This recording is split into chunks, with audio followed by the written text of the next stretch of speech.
We'll send you a My FT Daily Digest email rounding up the latest Outlook news every morning. What do emails smell like? My visit to a new exhibition at London's Design Museum suggests they give off a woody scent with a strong hint of juniper.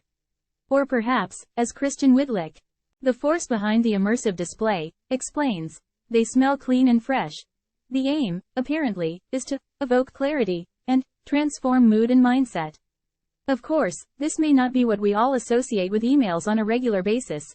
You may wonder why I'm trying to sniff an email. But it's all part of the interactive show, which visitors enter through a giant yellow envelope.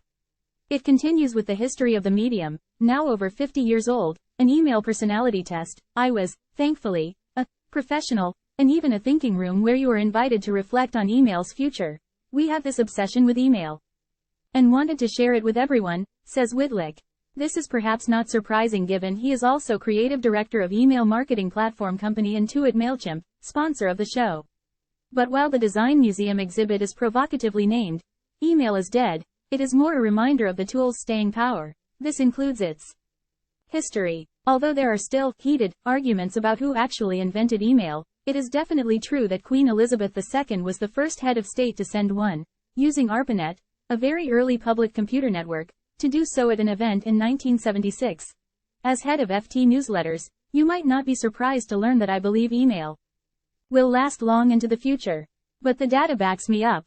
There are now over 4.3 billion email users in the world, a figure predicted to reach 4.7 billion by 2026, while the revenue driven by email marketing is forecast to reach £8.7 billion by the end of this year.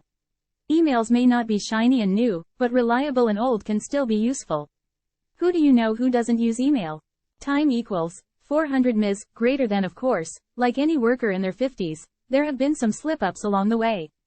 Inboxes fill up easily, some messages might be better as phone calls, and the reply all button is a disaster just waiting to happen.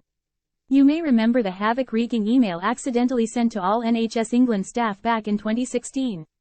It happened on a Monday morning, but that doesn't really excuse copying in over 840,000 colleagues, many who then followed suit in their complaints. And this isn't the only email no-no. Always check the send address carefully. Only a few months ago, it was revealed that the UK Ministry of Defence had to launch an investigation after emails containing classified information were sent to Mali, instead of the Pentagon.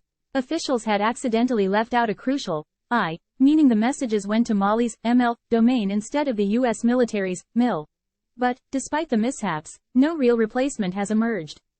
Email has not only usurped letters as the main means of communicating news, it is also a source of education and inspiration, a way to promote events and even a tool for verifying your identity. Plus, its archives live on in your inbox, remaining eminently searchable. Newsletters are just one way in which email has evolved. I'm obviously a fan. The format builds relationships between readers and writers, and can quickly become a habit. Take the Mill.